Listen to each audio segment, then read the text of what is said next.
Il y avait un des Chaverim, il m'a demandé une fois, est-ce que je dois travailler à Chol HaMoed Sukkot? Il me dit, est-ce que je dois travailler? Est-ce que je peux travailler à Chol HaMoed Sukkot ou pas? J'ai dit, toi, la Sheila, c'est si tu dois travailler Yom Tov ou pas. Mais Chol HaMoed, c'est sûr que tu dois travailler. Parce que si tu ne travailles pas, tu vas faire des bêtises. Qu'est-ce que tu vas faire toute la journée? Tu n'as pas de Torah, tu n'as rien du tout. Qu'est-ce que tu vas faire? Des bêtises, tu vas te disputer avec ta femme. Qu'est-ce que tu vas faire? Tu vas aller dans les parcs d'attractions. Qu'est-ce que tu vas faire? Alors, bien sûr que tu dois travailler. Donc, il n'y a même pas de Sheila. Il y a des gens... Mais pour ça, il faut que tu aies la Bina.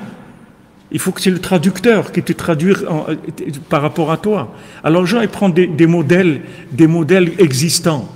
Il y a plein, ils ont fabriqué des modèles de Bina, des standards de Bina.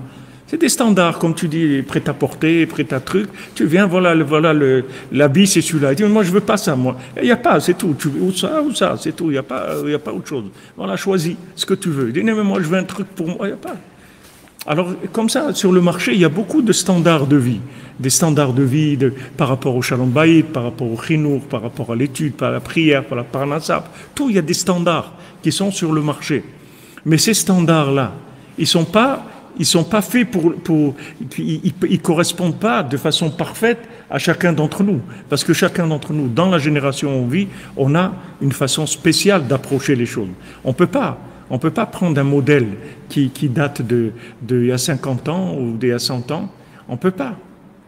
Même à Aix-les-Bains et Rav Chaïkin à la Vachalom, quand il y a des gens qui venaient des fois à Aix-les-Bains, il le voyait et il dit, non, toi, Besançon, toi, Breslev, tu vas chez Besançon, hein, tu vas chez Breslev. Parce que Rav Chaïkin, dès qu'il voyait la personne, il voyait qu'il ne peut pas s'asseoir à la yeshiva, que tu t'assois un minimum 6-7 heures par jour. Sinon, qu'est-ce que tu vas faire à la yeshiva? C'est une yeshiva pour étudier la Torah. Si tu ne peux pas t'asseoir 6-7 heures par jour, il faut trouver autre chose. Donc il le voyait, Rav Chaïkin. Et il n'avait pas la prétention de dire à la personne, bon, il faut que tu t'assoies, il faut que tu te... Il voyait qu'il a besoin d'autre chose, d'un autre traitement. Alors il envoyait chez la Besançon, chez Lema. La Bina, c'est tout. Il y a tout dans la Bina. C'est-à-dire, dans la Bina, c'est le traducteur. Et ça, c'est... Rabbeinu, c'est la 50e porte. Moach Nun, c'est le cerveau de la 50e porte. Rabbeinu, il a été massig la Bina de façon parfaite.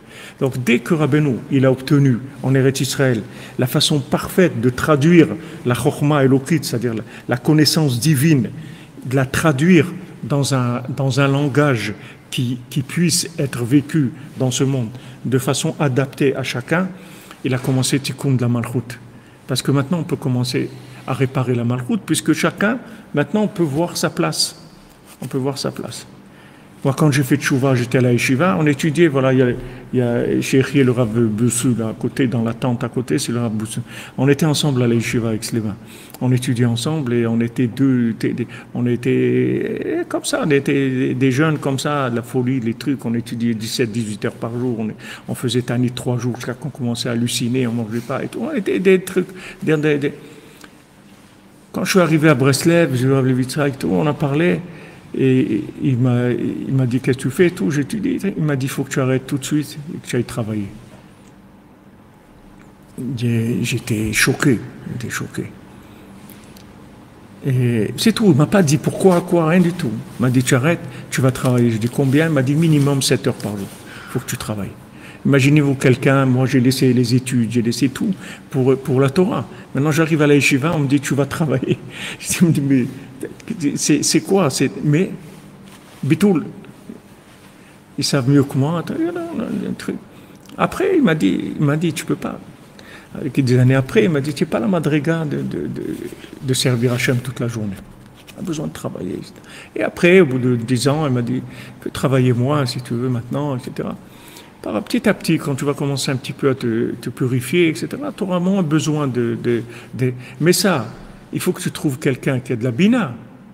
Parce que sinon, il disait une blague, et une blague à l'époque, il y avait quelqu'un, il avait une 2 chevaux comme ça, et il voyait que sa vache, elle allait doucement, alors il a attaché à la 2 chevaux, et il roulait, et la vache, elle courait derrière la voiture.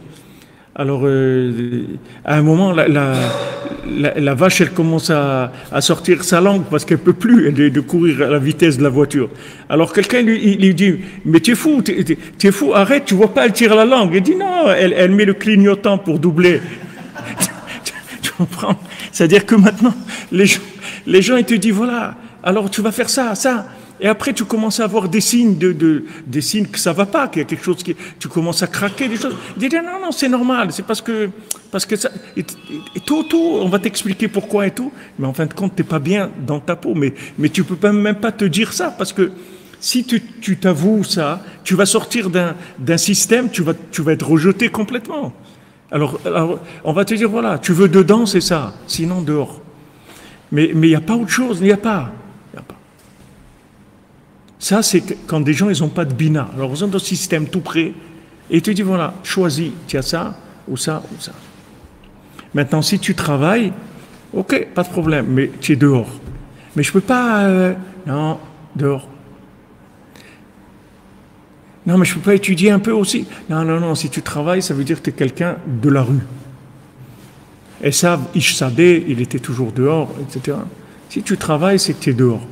Mais on ne peut pas, non, dehors, c'est tout. Mais nous, on voit avec Rabbeinu, c'est pas comme ça. Nous, on travaillait, et bon, Hachem, on se levait à Khatzot, on étudiait depuis minuit jusqu'à midi. Mais on travaillait. Ça ne change rien. Mais ça, ces systèmes-là, il n'y a pas dans le monde.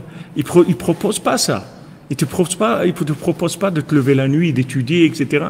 Et de la journée, tu vas travailler. Ça ne marche pas ensemble. Parce que les gens qui étudient la nuit, c'est des tzadikim en général. C'est des grands rabbanim et tout. Ils se lèvent à 3 heures du matin, ils étudient jusqu'à 7 heures. Après, ils font leur tefila et tout. Après, ils ont leur... Mais des gens simples qui travaillent tous les jours, ils ne se lèvent pas à 2 heures ou 3 heures du matin, ils n'étudient pas jusqu'au matin. Il n'y a pas ça dans le système qui est proposé. Mais Rabbeinu, il t'adapte, il voit comment tu es. Avec la Bina, il te donne quelque chose, une façon, un mode de vie qui est adapté à toi, où tu vas t'optimiser au maximum, tu vas donner le maximum de toi-même, tu vas être bien dans ta peau, tu vas sentir que vraiment tu fais le maximum, et c'est adapté à toi.